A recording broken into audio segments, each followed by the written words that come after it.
Haushof die Hand gegeben. Sie haben sie zurückgestoßen. Sie schrien auf, nein, nicht Versöhnung, nicht Verständigung, sondern Kampf. Und sie haben den Kampf. December 7th, 1941, a date which will be recorded at the distance of Hawaii.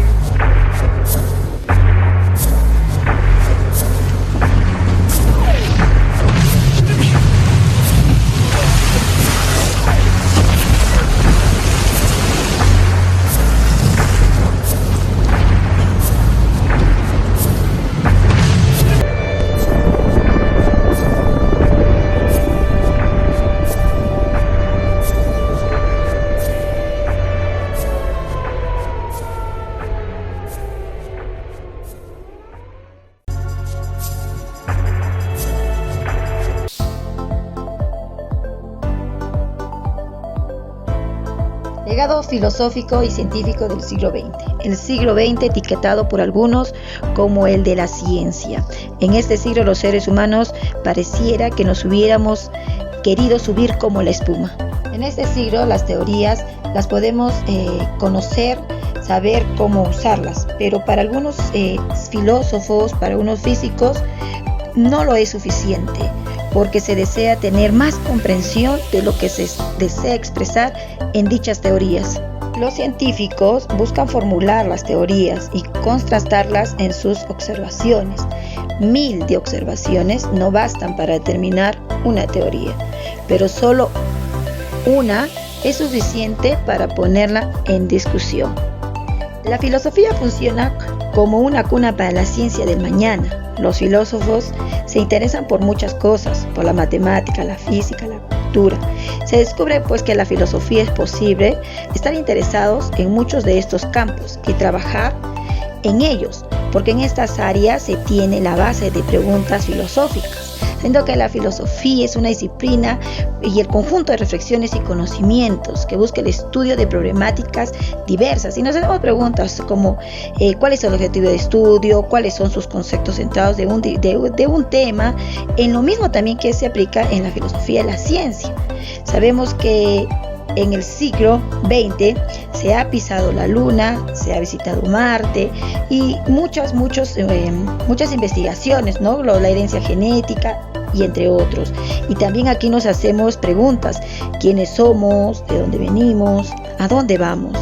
Pues no quedarnos en medio del camino, buscar soluciones para los desafíos de la vida y responder a los misterios de la humanidad. El hombre en el cosmos. Pensamiento filosófico del siglo XX. Todo existe por algo y para algo. Es inminente que así como existe un mundo material, también hay un mundo inmaterial, que en el ser humano se llama espíritu, que aunque no se pueda ni ver ni tocar, es inminente que el espíritu existe, y solo lo podemos acercar por sus manifestaciones. Por ejemplo, las ideas, que es la representación mental de un objeto, porque solo el hombre tiene razón y es capaz de construir y relacionar sus ideas.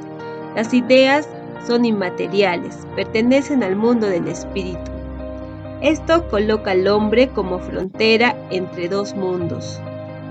La posición del hombre en el cosmos es ser el horizonte de dos mundos, el mundo del espíritu y el mundo de la materia. ¿Qué pasaría si se le concediera inteligencia al animal? ¿Seguiríamos siendo diferentes a ellos? ¿O existe alguna otra diferencia esencial?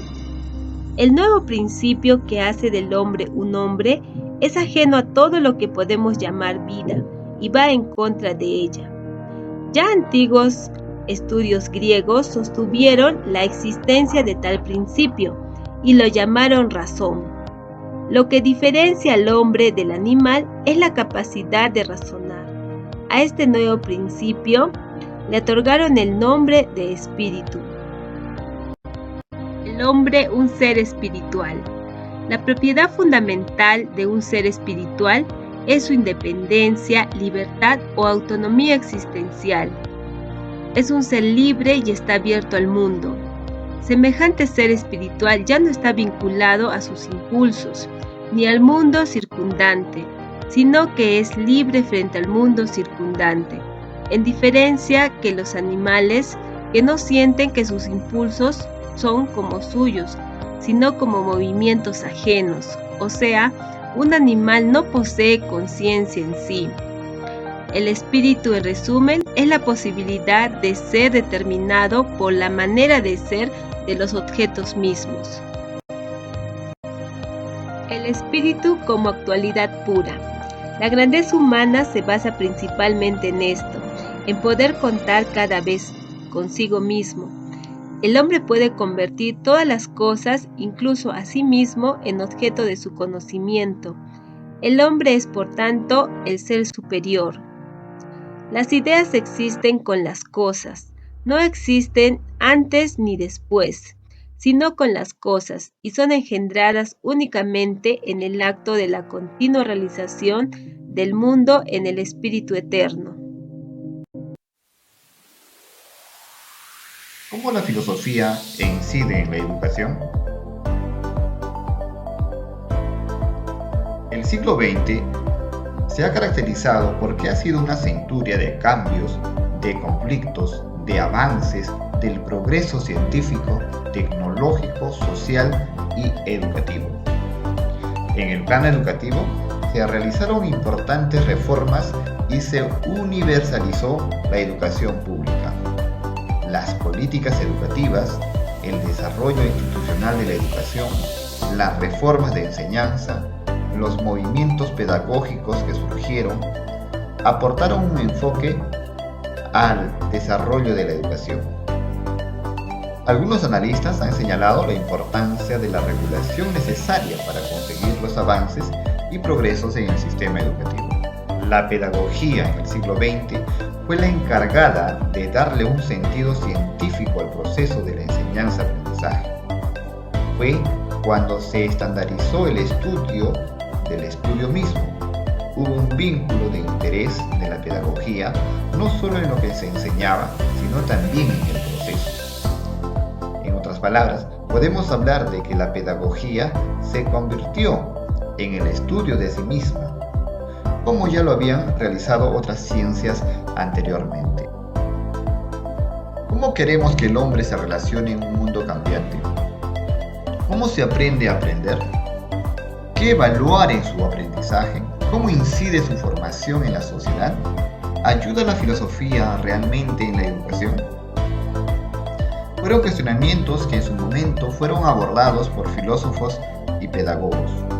Sin embargo, a inicios del siglo XX, la escuela tenía un enfoque objetivista y pragmática,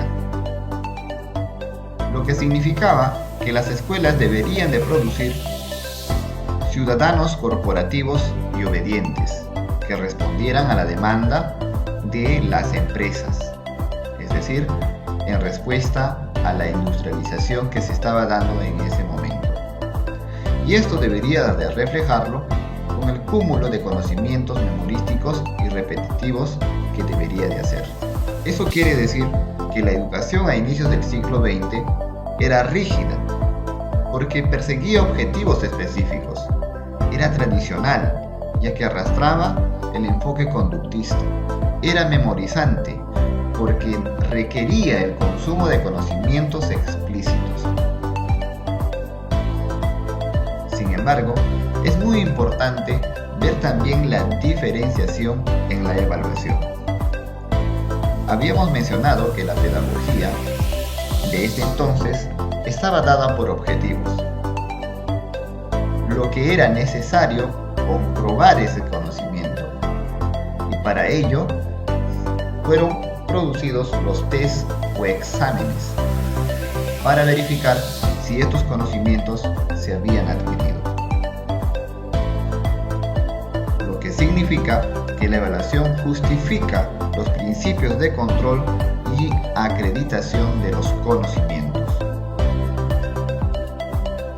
Esto se reflejaba en la ya conocida frase donde el docente enseña y el alumno aprende. La evaluación tenía la función de verificación de la información asimilada.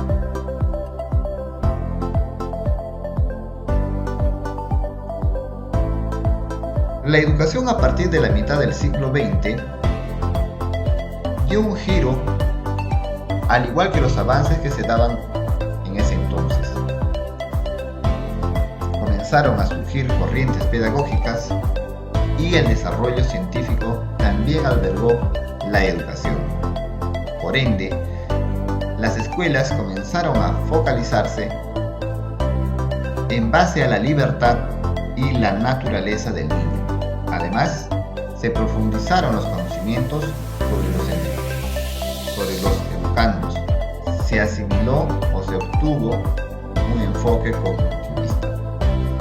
Se impulsó la educación técnicas pedagógicas, con el propósito que el educando pretende ser un hombre completamente desarrollado en todos los sentidos. A este tiempo, la evaluación dio un giro progresista. La comprobación de la evaluación era más un proceso reflexivo que justificaba los principios del desarrollo como un ser social. Eso significaba que la enseñanza estaba democratizada y su objetivo principal era la formación de objetos o de sujetos sociales.